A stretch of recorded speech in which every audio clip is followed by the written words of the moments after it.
Hello, and welcome to this program on biohazard cleaning training. The aim of this program is to provide guidance for cleaning when a biohazard has been reported at the workplace. This program does not provide guidance for the cleaning of healthcare facilities. It is assumed that you have already taken guidance for routine cleaning to minimize the biohazard risk as well as other basic biosafety trainings.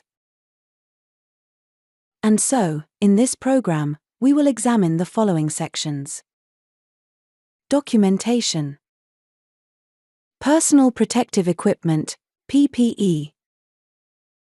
Cleaning equipment. Pre-cleaning key steps. Cleaning key steps. Post-cleaning. And disposal of PPE.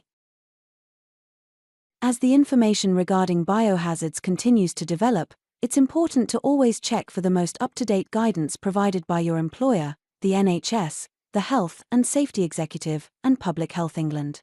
If at any time you suspect you may be affected by a biohazard, do not come to work.